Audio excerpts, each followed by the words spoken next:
Mein Name ist Kati. Schön, dass du bei mir vorbeischaust. Ich habe hier meine Häkelsachen liegen. Es kommt samstags immer ein Video zu den Häkelsachen und dienstags immer ein Video zum Diamond Painting auf meinem Kanal Katis Diamond Story. Nur als kleine Info vorweg.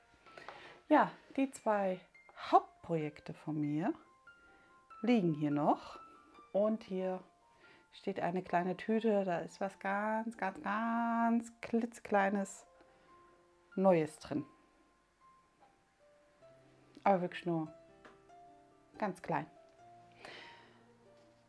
Ja, ich würde sagen, wir starten einfach mal mit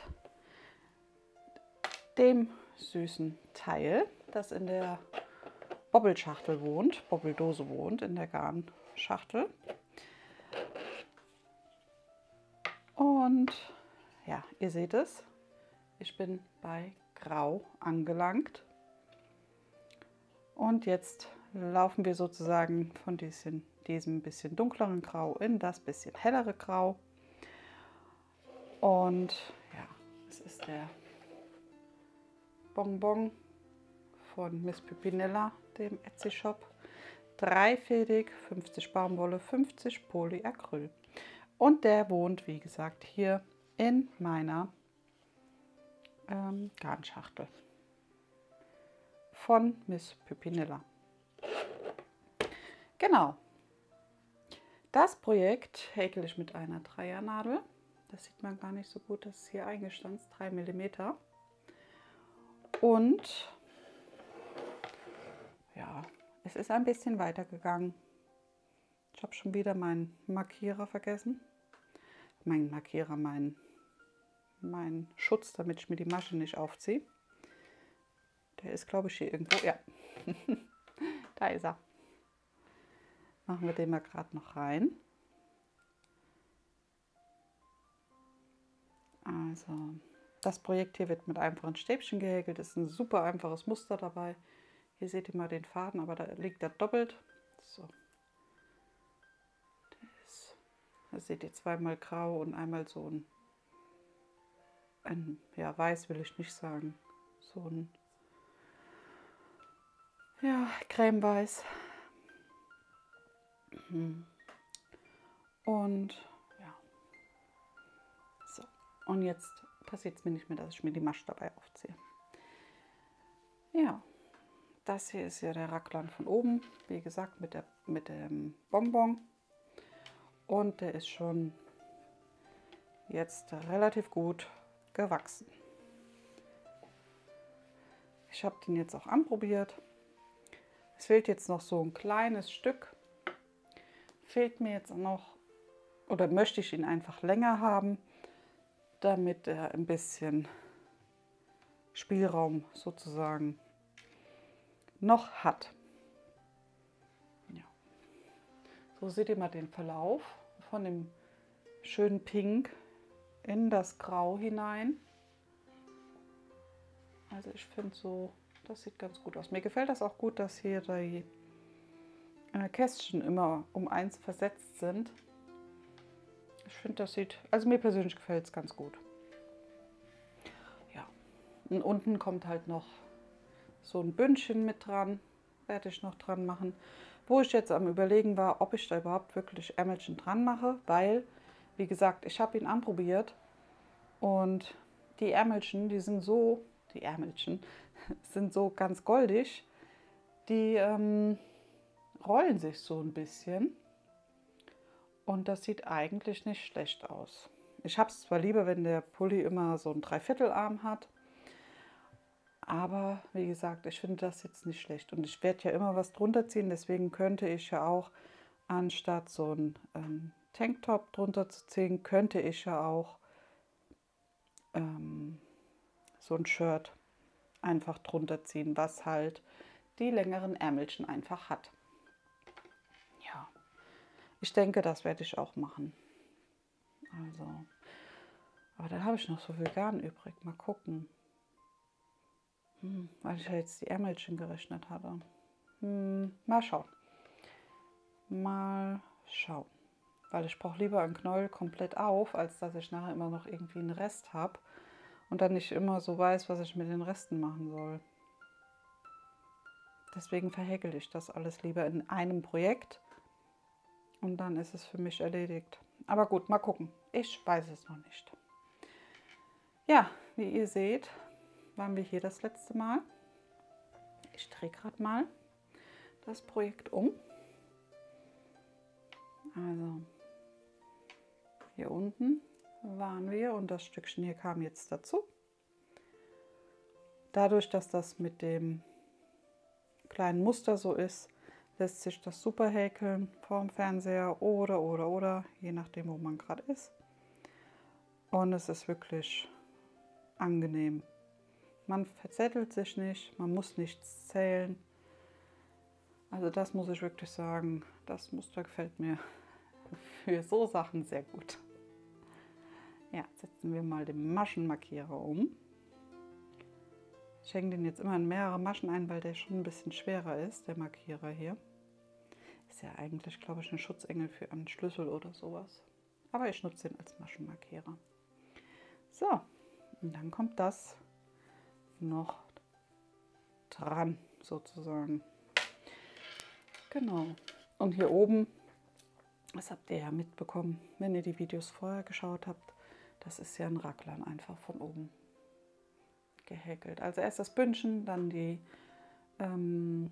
Maschenaufteilung für den Raglan an das Bündchen gehäkelt und dann einfach nach unten, bis man seine Ärmelchen schließt.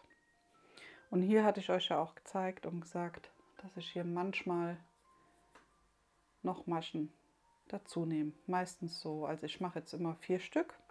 Das passt am besten für mich und deswegen hat er da unten drunter so eine kleine Strecke. Ja, soweit zu ihm. Also das ist wirklich auch so mit dem Kragen hier ein Muster, was mir so sehr gut gefällt. Ich habe ja sowas schon, aber mit dem anderen, mit diesem Granny-Muster. Und aber da so ein Bündchen mit dran, das finde ich wirklich schön. Gefällt mir sehr gut. Ja, und dann haben wir hier unseren V-Ausschnitt. T-Shirt, Pullover, je nachdem. Der wird auch gehäkelt mit einer 4er Nadel. Oder auch der andere ja 3er, der ist jetzt 4er. Und es ist ein Garn von Miss Pupinella mit der neuen Banderole. Es ist 5-fädig und der Kuddelmuddel 3. Ich muss ein bisschen aufpassen, weil, wie gesagt, der hat kein Zuhause, der Bobbel. Den schleppe ich irgendwie immer so mit mir rum. Und deswegen sieht er ein wenig zerfranst innen aus. Ja, aber hat 1500 Meter. Bei ihm bin ich ein bisschen am Überlegen, ob ich nicht hier draus anstatt ein Pullover oder T-Shirt, ob ich daraus nicht einfach ein Kleid mache, weil mit 1500 Metern ja, komme ich schon weit. Ich dachte eigentlich, naja, komm, das wird nicht so weit, aber ihr seht es, da kommt man schon ein bisschen weiter. Ich mache mal gerade den Markierer nach innen, dann hört man den nicht so klimpern. So, ja, genau. Und hier ist der V-Ausschnitt, die Arme und einmal geschlossen. Ihr seht es mit dem 5-fädigen und der 4er Nadel, das ist definitiv größer. Wenn wir uns jetzt hier mal den holen und den uns dran legen mit der 3er Nadel, ist er halt ein bisschen, hier oben an den Schultern ist es natürlich gleich, aber hier an den Seiten ist es natürlich nicht der Fall. Also hier, der läuft sozusagen ganz schnurstracks gerade runter und er hat ja auch diese Zunahmen unterm Arm und deswegen ist das ein bisschen ausgestellter, aber es sind es ist auch lockerer gehäkelt und deswegen seht ihr, dass da fast eine Handbreit schon fast so nebendran passt. Also auf jeder Seite haben wir so gute 2 Zentimeter überstehend sozusagen, also wo er hier kleiner ist. Und deswegen, ja, er hier passt ganz genau, trotzdem locker, aber sitzt gut, also passt wirklich gut. Und er hier ist mehr so, ja, so Boyfriend-Style. Also hätte auch kleiner gekonnt, ist es jetzt aber nicht, bleibt so fertig. Ja. Finde ich jetzt persönlich nicht schlimm. Ich mag es gern, wenn das alles auch mal ein bisschen lockerer sitzt. Man muss nicht alle meine Kurven sehen, so nach dem Motto. Ja, deswegen. Ich meine, so viele Kurven habe ich nicht, aber ihr wisst, was ich meine. Also es darf gern mal ein bisschen lockerer einfach sitzen. Das hier ist schon wieder mein Maschenmarkierer. Ach, mein Schlaufenmarkierer. So, auch noch mal rein. Und dann haben wir hier, ich hole ihn jetzt mal raus nochmal, unseren Maschenmarkierer. Also das Stückchen hier kam sozusagen dazu. Ich glaube, das sind so 10 Reihen. Hier haben wir ein Gesetz, also 1, 2, 3, 4, 5, 6, 7, 8, 9, ja, 10 Reihen. Ja, das hier lässt sich auch super gut häkeln. Also das hätte ich nicht gedacht. Das ist auch so ein schönes Muster. Ratzi fatzi und fertig ist man.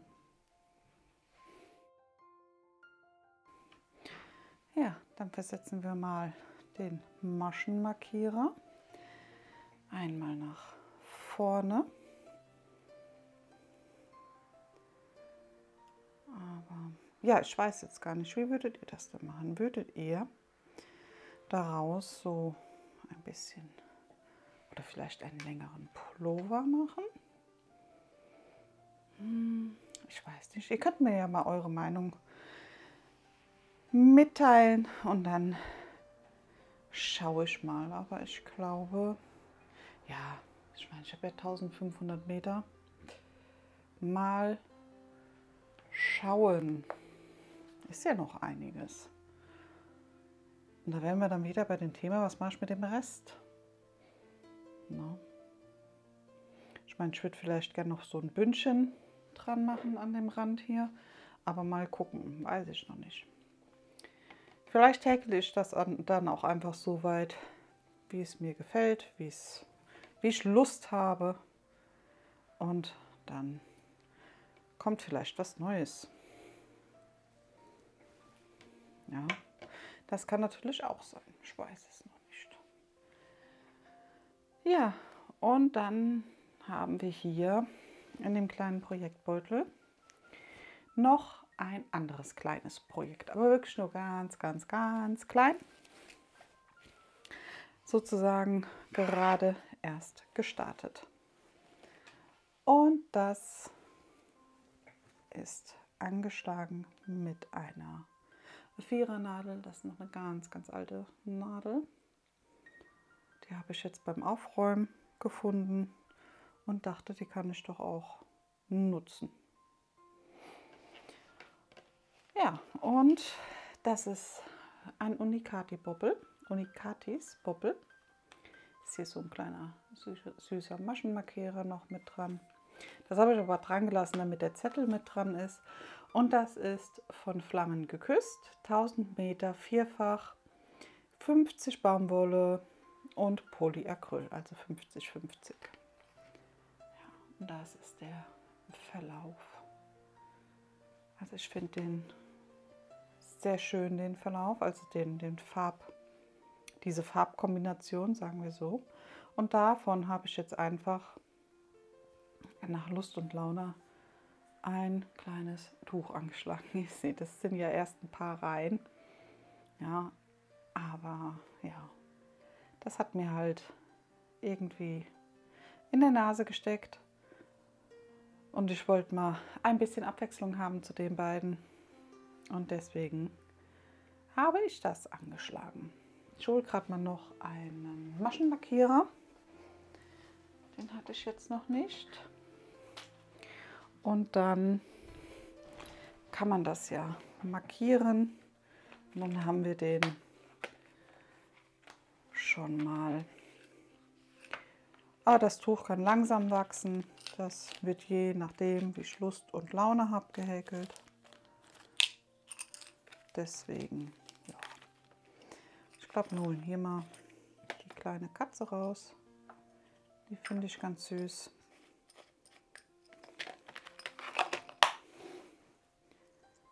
Dann kann die, ist doch goldig auf der Erdbeere, dann kann die da ein bisschen sich erholen. Huch, jetzt habe ich 2 rausgeholt. Ja.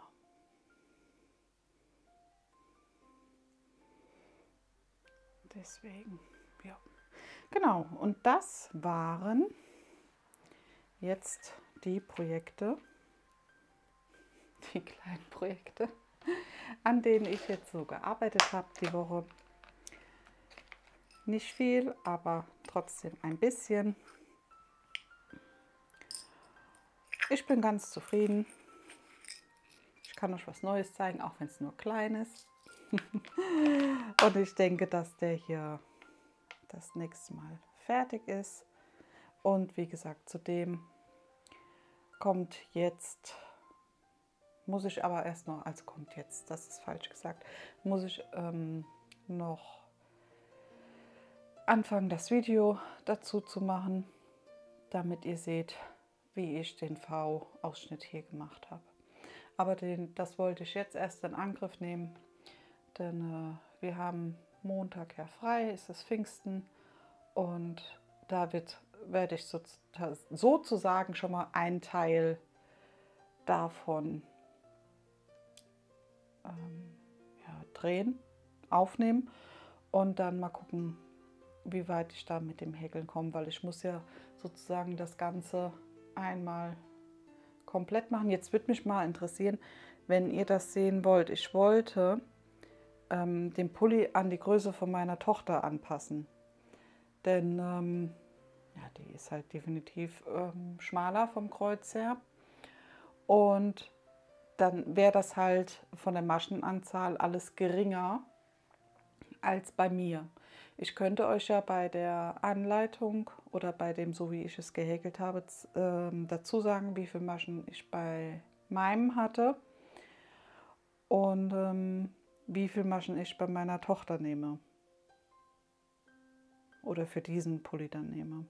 Könnt ihr mir ja gerne mal in die Kommentare schreiben, ob ihr das lieber in dieser Größe gezeigt haben wollt oder ob ich es euch mit weniger Maschen einfach zeigen kann und ihr schaut dann, wie es für euch am besten passt. Also dass ihr dann für euch die Maschen dazu nehmt.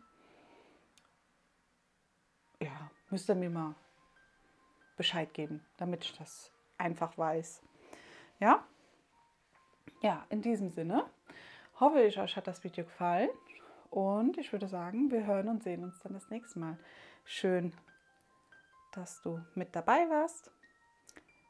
Bleib gesund. Bis zum nächsten Mal. Tschüss.